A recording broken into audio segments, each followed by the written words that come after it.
प्रथम नागरिक, देश का प्रथम नागरिक कौन? राष्ट्रपति।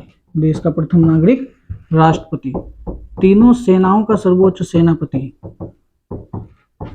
तीनों सेनाओं का सर्वोच्च सेनापति कौन? राष्ट्रपति। कार्यपालिका का औपचारिक प्रधान कौन? कार्यपालिका का औपचारिक प्रधान कौन? राष्ट्रपति। देश के सभी संधि, शर्तें और समझौते अंतर्राष्ट्रीय स्तर पर किसके नाम से? राष्ट्रपति के। देश का सर्वोच्च नागरिक राष्ट्रपति, सर्वोच्च नागरिक राष्ट्रपति। संविधान के अंदर अगर बात करें कि राष्ट्रपति कहाँ है, संविधान के कौन से भाग में है, तो चूंकि हमें पता है संविधान के वर्तमान में 25 भाग हैं, लेकिन मूल संविधान में भागों की संख्या कितनी थी? 22। मूल संविधान में भागों की संख्या 22।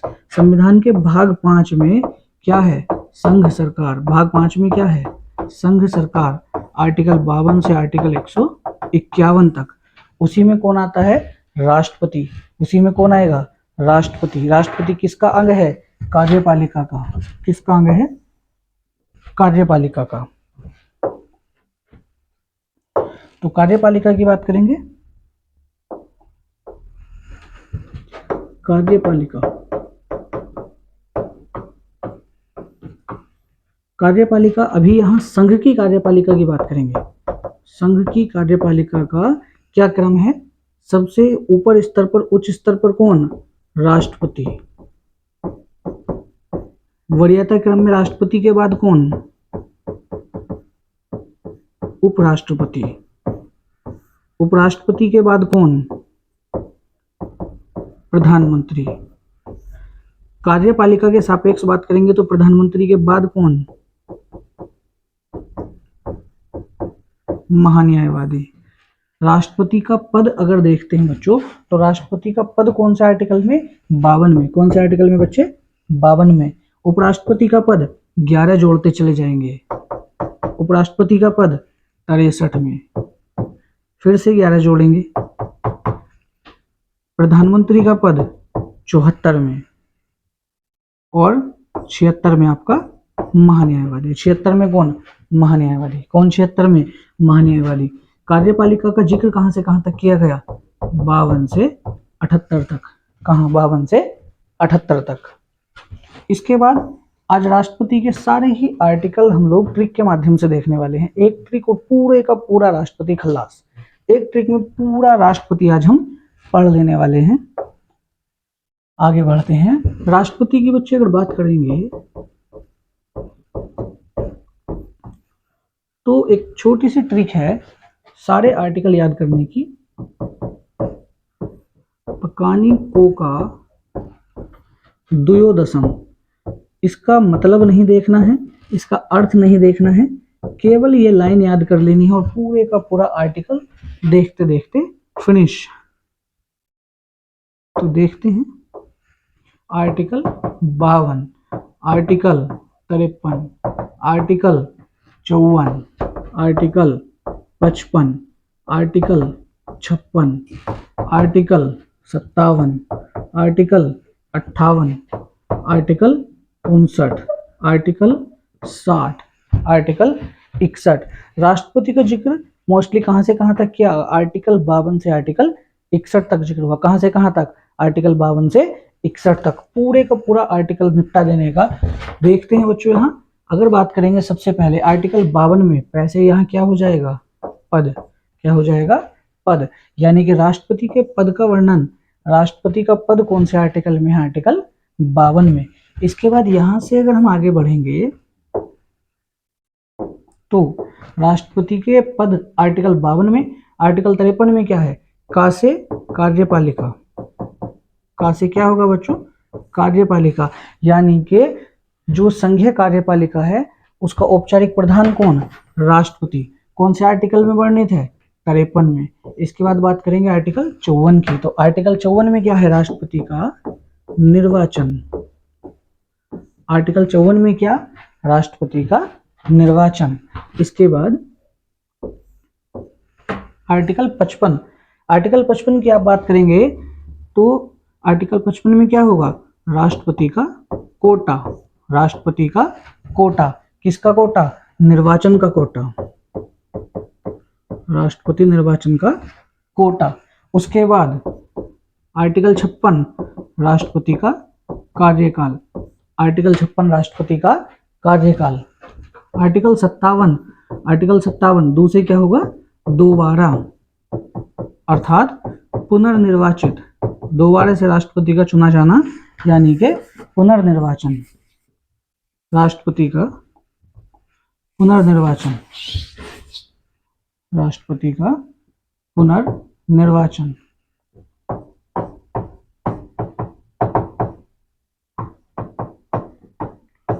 पुनर्निर्वाचन।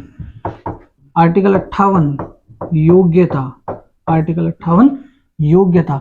अभी इन सभी पर विस्तार पूर्वक चर्चा करने वाले हैं प्यारे बच्चों। क्लास बहुत शानदार होने वाली है। आज पूरे का पूरा राष्ट्रपति हम लोग निपटा देने वाले हैं और हमारा जीएस का ये सेशन कंटिन्यू चलता रहेगा।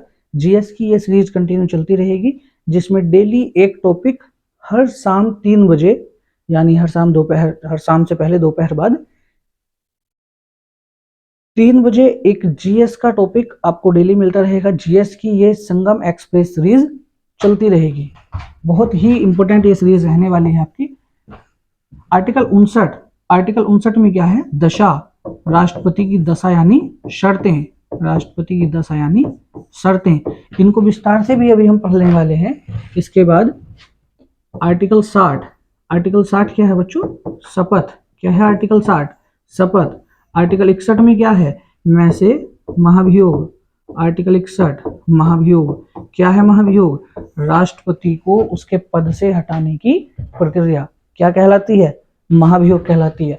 आइए सबको एक बार विस्तार से देख लेते हैं। आर्टिकल तो बच्चे मैं उम्मीद करता हूं कि सारे के सारे रट गए होंगे। इस एक छोटी सी ट्रिक के माध्यम से सारे आर्टिकल फिनिश हो गए हैं।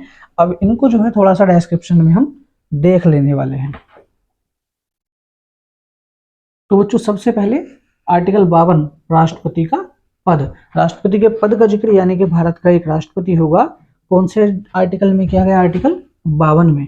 उसके बाद क्या था, आर्टिकल 53, आर्टिकल 53 में क्या है, कार्यपालिका, 54 में क्या है, निर्वाचन। तो आर्टिकल 53 और आर्टिकल 54 को देखते हैं।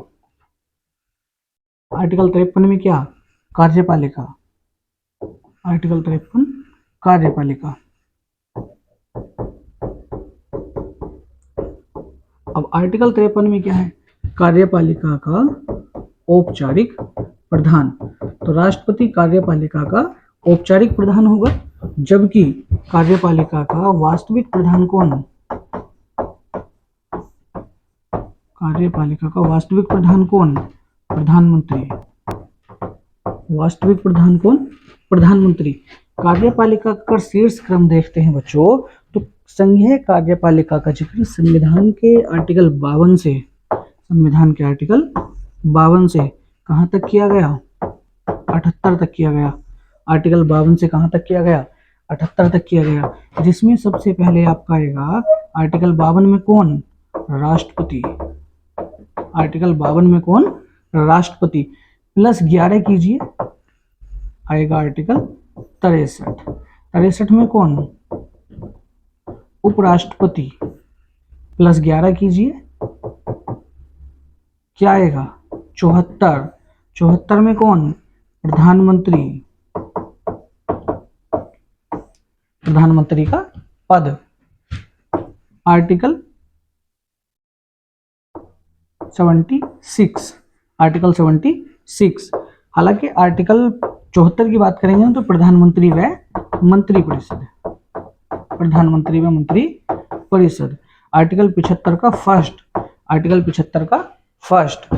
74 में क्या है कि मंत्री परिषद का प्रधान कौन होगा, प्रधानमंत्री होगा। मंत्री परिषद का प्रधान कौन होगा, प्रधानमंत्री होगा। लेकिन प्रधानमंत्री का पद कौन सा आर्टिकल में, 75 के फर्स्ट में, 75 के फर्स्ट में।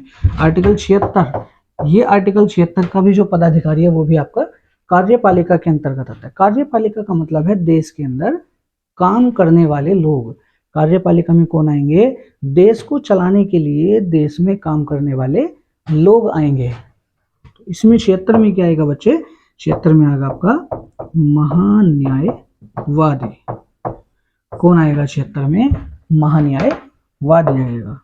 महान्यायवादी आने वाला है इसमें आर्टिकल क्षेत्र में। इसके बाद ये तो बच्चे कार्यपालिका की बात हो गई। कार्यपालिका में कौन से आर्टिकल में किस पदाधिकारी का जिक्र किया गया, ये उसकी बात हो गई। इसके बाद हमने देखा था कि आर्टिकल 54, राष्ट्रपति का आर्टिकल 54 में क्या था? निर्वाचन था। तो निर्वाचन हम देखने वाले हैं। आर्टिकल 54 की बात करेंगे, निर्वाचन। आर्टिकल 54 में क्या आएगा? निर्वाचन। तो आर्टिकल 54 में राष्ट्रपति के निर्वाचन का जिक्र किया गया है। अब यहाँ बड़ा ही इंपॉर्टेंट प्रश्न आपका बनता है कि राष्ट्रपति का निर्वाचन कौन से आर्टिकल में है? 54 में है। इसका तो हमने रट्टा मार लिया, लेकिन राष्ट्रपति के निर्वाचन में यानी कि राष्ट्रपति के इलेक्शन में हिस्सा कौन कौन लेते हैं? बड़ा ही इंपॉर्टेंट पॉइंट है। राष्ट्रपति के इलेक्शन में हिस्सा कौन कौन लेते हैं? तो सबसे पहला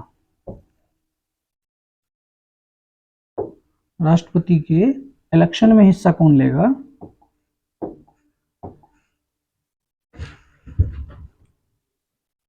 एमपी और एमएलए। लेकिन ये एमपी एमएलए होंगे कौन? एमपी यानी कि मेंबर ऑफ पार्लियामेंट अर्थात सांसद। तो राष्ट्रपति के इलेक्शन में हिस्सा कौन लेंगे? सांसद लेंगे। एमएलए यानी कि मेंबर ऑफ लेजिस्लेटिव असेंबली यानी कि विधायक। और कौन हिस्सा लेंगे? प्रत्येक राज्य के विधायक हिस्सा लेंगे। जितनी भी केंद्र शासित प्रदेशों में विधानसभा है उन सभी के विधायक इसमें हिस्सा लेंगे। तो ऑप्शन आपके किस तरह से आते हैं कि राष्ट्रपति के निर्वाचन में कौन कौन हिस्सा लेते हैं? तो संसद के सदस्य, लेकिन संसद के सदस्य क्या कहलाते हैं? सांसद। सांसद भी कितने तरह के होते हैं? 2 तरह के, निर्वाचित और मनोनीत। संसद के 2 सदन हैं, कौन कौन से बच्चों? राज्यसभा और लोकसभा।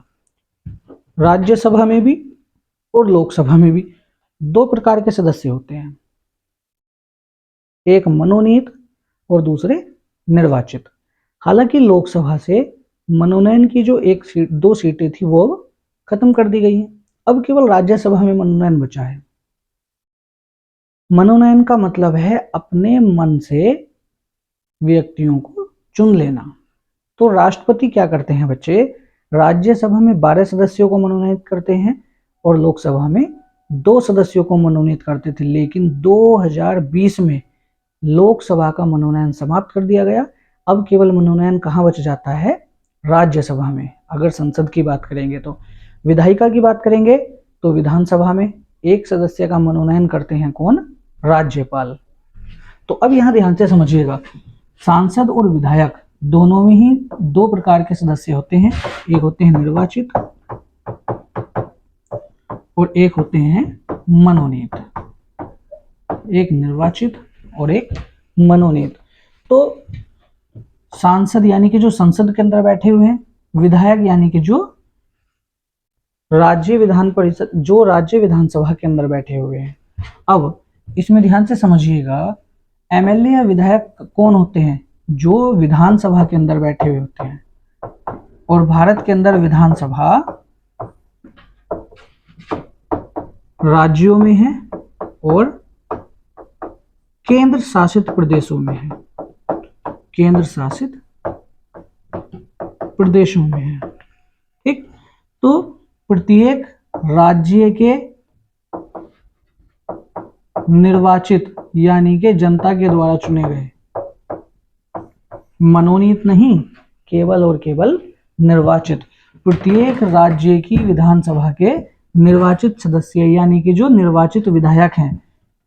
जिन केंद्र शासित प्रदेशों में विधानसभा है उन विधानसभाओं के निर्वाचित विधायक यानी कि राज्य विधानसभा के निर्वाचित सदस्य, केंद्र शासित प्रदेशों की विधानसभा के निर्वाचित सदस्य, और संसद के 2 अंग होते हैं, कौन कौन से? लोकसभा और राज्यसभा।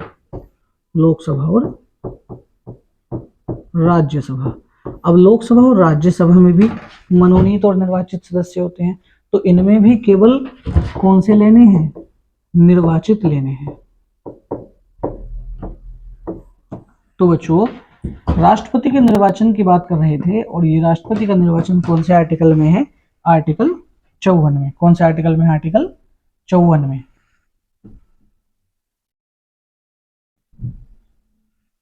तो इसको ध्यान से समझिएगा।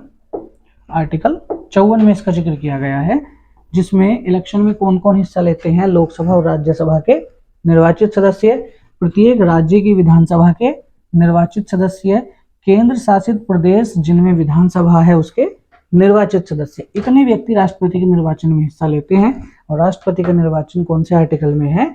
54 में। अच्छा, राष्ट्रपति के इलेक्शन की अगर बात करेंगे तो राष्ट्रपति का इलेक्शन किस पद्धति से किया जाता है?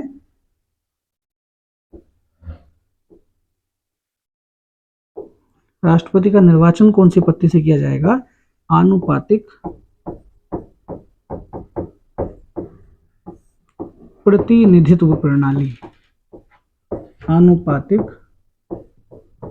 प्रतिनिधित्व प्रणाली के माध्यम से या प्रणाली के आधार पर एकल संक्रमणीय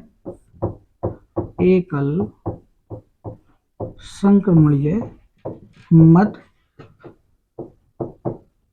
पद्धति के द्वारा, एकल संक्रमणीय मत पद्धति के द्वारा आनुपातिक प्रतिनिधित्व प्रणाली के आधार पर राष्ट्रपति का इलेक्शन लड़ा जाता है। इसके बाद यहां से अगर आगे हम बात करते हैं, इसके बाद बच्चों क्या आएगा? राष्ट्रपति का कोटा। कोटा कौन से आर्टिकल में था? आर्टिकल 55 में। ये कोटा क्या है? राष्ट्रपति को इलेक्शन जीतने के लिए कितने कोटे की आवश्यकता होती है, वो है। तो इलेक्शन जीतने के लिए राष्ट्रपति को कितना कोटा चाहिए होता है। तो बच्चे कोटा कैसे निकलता है? ये भी एग्जाम में बहुत ज्यादा पूछा जाता है।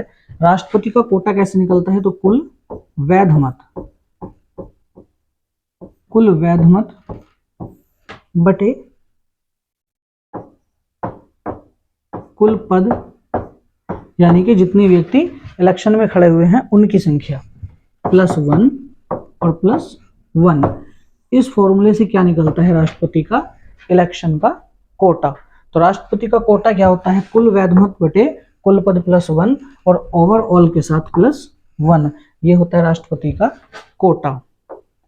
इसके बाद बात करेंगे, इसके बाद अगर देखते हैं आर्टिकल 56, तो आर्टिकल 56 में किसका जिक्र किया गया? राष्ट्रपति के कार्यकाल का। राष्ट्रपति के कार्यकाल का अगर हम देखते हैं तो राष्ट्रपति का कार्यकाल, राष्ट्रपति का कार्यकाल, राष्ट्रपति का कार्यकाल, राष्ट्रपति के कार्यकाल की बात करेंगे बच्चों, तो राष्ट्रपति का कार्यकाल कितना है? 5 वर्ष। राष्ट्रपति का कार्यकाल कितना है? 5 वर्ष। कोई भी व्यक्ति इलेक्शन लड़ने के बाद, जीतने के बाद 5 वर्षों तक अपनी पद पर बना रहेगा, राष्ट्रपति के पद पर बना रहेगा। और यदि 5 वर्ष पूर्ण हो भी जाते हैं तो वह व्यक्ति तब तक अपने पद पर ही बना रहेगा 5 वर्ष के बाद भी, जब तक कि दूसरे इलेक्शन के बाद नए व्यक्ति को राष्ट्रपति नहीं चुना जाता, या उसी व्यक्ति को दोबारा से राष्ट्रपति नहीं चुना जाता। भारत के अंदर एक व्यक्ति अनेक बार राष्ट्रपति बन सकता है, कोई भी लिमिटेशन इसकी नहीं है। इसके बाद आगे बढ़ते हैं आर्टिकल 57। आर्टिकल 57 में क्या है? दोबारा यानी के पुनर्निर्वाचन। दोबारा से राष्ट्रपति बनना यानी के पुनर्निर्वाचन होना। पुनर्निर्वाचन की बात करेंगे,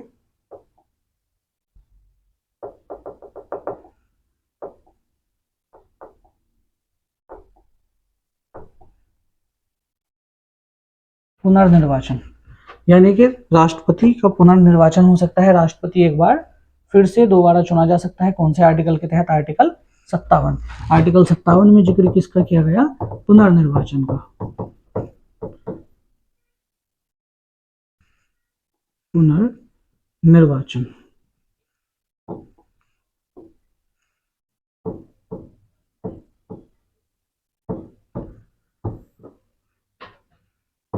पुनर्निर्वाचन आर्टिकल 57 में जिक्र किया गया पुनर्निर्वाचन, यानी कि एक व्यक्ति को एक से अधिक बार एक से अधिक बार देश का राष्ट्रपति चुना जा सकता है। इसके बाद आगे बात करेंगे तो आगे आता है आपका आर्टिकल 58। आर्टिकल 58 की बच्चे बात करेंगे तो आर्टिकल 58 में क्या आएगी, राष्ट्रपति की योग्यता। 58 में क्या है, राष्ट्रपति की योग्यता। राष्ट्रपति योग्यता की बात करेंगे तो राष्ट्रपति की योग्यता क्या होनी चाहिए, तो कोई भी बच्चों डिग्री वाली योग्यता यहाँ नहीं है। राष्ट्रपति की योग्यता का जिक्र किया गया संविधान के आर्टिकल 58 में, उसके लिए कोई भी अन्य योग्यता की आवश्यकता नहीं है। और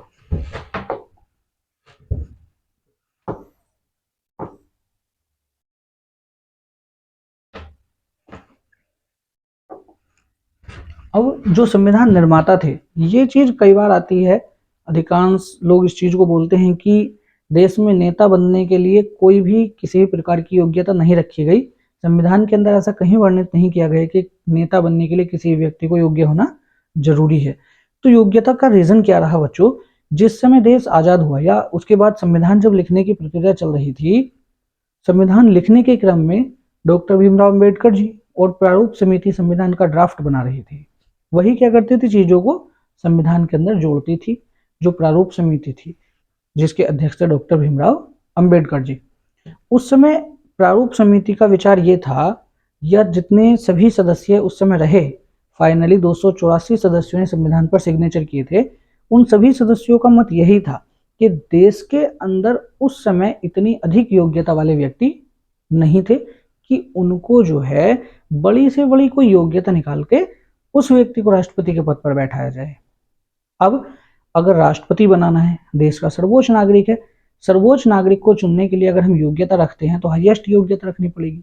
उसके लिए देश के अंदर हो सकता है उस समय की परिस्थिति के अनुसार कि उस समय इतने पढ़े लिखे व्यक्ति ना हो। अब मान लो कि हाई स्कूल योग्यता रख दी जाए, एक सफाई कर्मचारी हाई स्कूल से बन रहा है, वो राष्ट्रपति के सामने क्या कहेगा कि भैया मैं तेरे बराबर हूं बिल्कुल। इन सारी परिस्थितियों को देखते हुए राष्ट्रपति हो या अन्य कोई बड़े नेता हो जो कार्यपालिकाएं बैठे हैं, उनकी कोई भी योग्यता नहीं रखी गई। ऐसा नहीं है कि केवल आप ही लोग सोचते हैं कि पता नहीं इन पद के लिए योग्यता नहीं है, संविधान में ये होना चाहिए, लेकिन जो संविधान निर्माता थे उन्होंने भी इस पर अपना विचार रखा।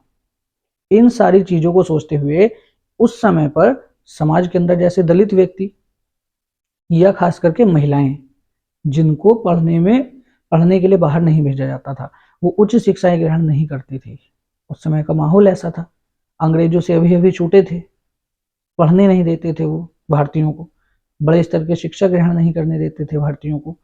तो उस समय का ऐसा परिवेश था कि भारत के अंदर लोगों के पास बहुत बड़ी बड़ी डिग्रियां नाम मात्र के लोगों पर होती थी।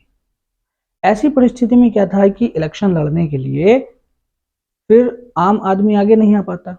तो उन सारी चीजों को देखते हुए संविधान सभा ने इस चीज को नकार दिया था कि इसके लिए कोई भी ऐसी विशिष्ट योग्यता रखी जाए कि ग्रेजुएशन, पोस्ट ग्रेजुएशन या इस तरह की चीजें। ठीक है, इसके बाद अगर हम जिक्र करते हैं योग्यताओं के बाद, अगर आगे देखेंगे बच्चों, इसके बाद आता है आर्टिकल 59। आर्टिकल 59, आर्टिकल 59 में क्या है, कुछ दशाएं यानी कि शर्तें,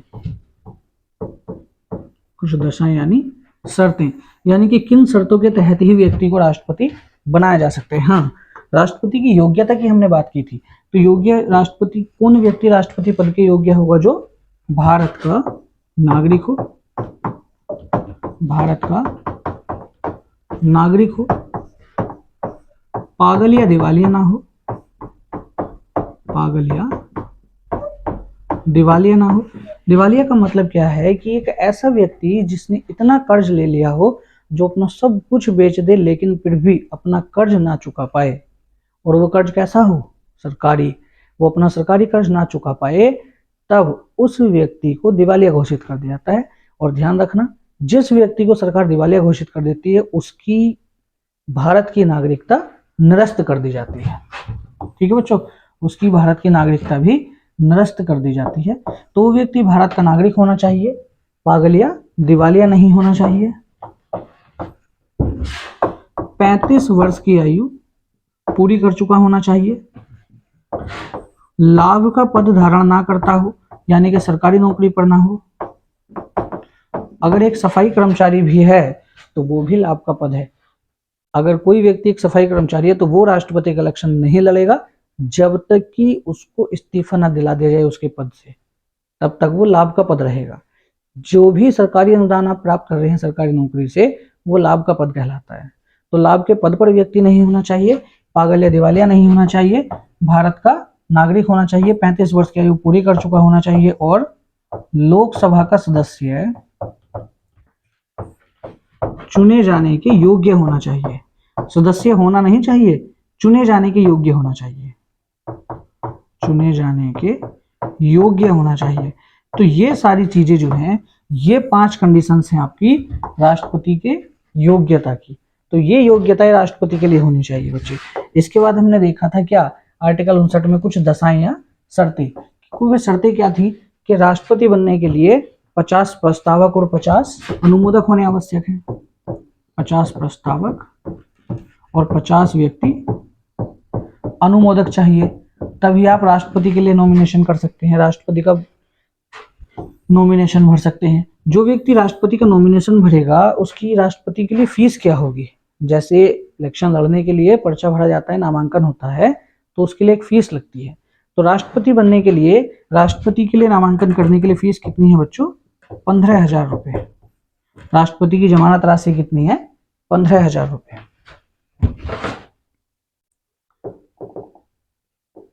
इसके बाद आगे बढ़ेंगे तो आर्टिकल 60। आर्टिकल 60 क्या था बच्चों? आर्टिकल 60 में था आपका शपथ। आर्टिकल 60 में क्या है? राष्ट्रपति की शपथ। तो राष्ट्रपति की शपथ कौन से आर्टिकल में है? 60 में। राष्ट्रपति को शपथ कौन दिलाते हैं? तो भारत के सर्वोच्च न्यायालय के मुख्य न्यायाधीश यानी कि CJI अर्थात chief justice of India. Chief justice of India Bharat के नए CJI बनने वाले हैं। कौन बनने वाले हैं? 53वें मुख्य न्यायाधीश। जल्दी से कमेंट बॉक्स में बताएंगे। भारत के 53वें मुख्य न्यायाधीश। तो भारत के सुप्रीम कोर्ट के जो मुख्य न्यायाधीश हैं बच्चों, वो संविधान के आर्टिकल 60 के तहत राष्ट्रपति को दिलाते हैं शपथ। इसके बाद हमने बात की थी आर्टिकल 61 की। आर्टिकल 61 की अगर बात करेंगे तो संविधान के आर्टिकल 61 में बच्चों किसका जिक्र किया गया है? महाभियोग का। महाभियोग यानी कि राष्ट्रपति को उसके पद से हटाने की प्रक्रिया। महाभियोग राष्ट्रपति पर कब लगाया जा सकता है? राष्ट्रपति को किन परिस्थितियों में उसके पद से हटाया जाएगा? उसका केवल एक ही आधार है, संविधान का उल्लंघन। संविधान का उल्लंघन। अगर राष्ट्रपति संविधान का उल्लंघन कर दे या कदाचार संविधान के नियमों को ना माने, उनका अतिक्रमण कर दे, ऐसी परिस्थिति में ही केवल क्या हो सकता है? राष्ट्रपति पर महाभियोग की प्रक्रिया लगाकर राष्ट्रपति को भी उसके पद से हटाने का प्रावधान किया गया है संविधान के अंदर। लेकिन ये अधिकार है किसको? कौन हटाएंगे राष्ट्रपति को महाभियोग लगाकर? तो ये अधिकार बच्चों किसको दिया है संविधान ने? संसद को। संसद क्या करती है? महाभियोग ला सकती है। कैसे लाएगी? संसद के 3 अंग होते हैं, राष्ट्रपति, राज्यसभा और लोकसभा। सदन कितने हैं संसद के? 2। कौन कौन से? राज्यसभा और लोकसभा। राज्यसभा उच्च सदन है, राज्यसभा उच्च सदन है और लोकसभा निम्न सदन है। जबकि पावर लोकसभा के पास अधिक है, ठीक है। ऐसा नहीं है निम्न सदन का मतलब लोकसभा निम्न होगी या छोटी होगी। पावर निम्न सदन के पास ज्यादा है, उच्च सदन के पास कम है देश में कानून बनाने के लिए। तो राज्यसभा या लोकसभा, इन दोनों में से कोई भी पहल कर सकता है राष्ट्रपति पर महाभियोग लगाने के लिए।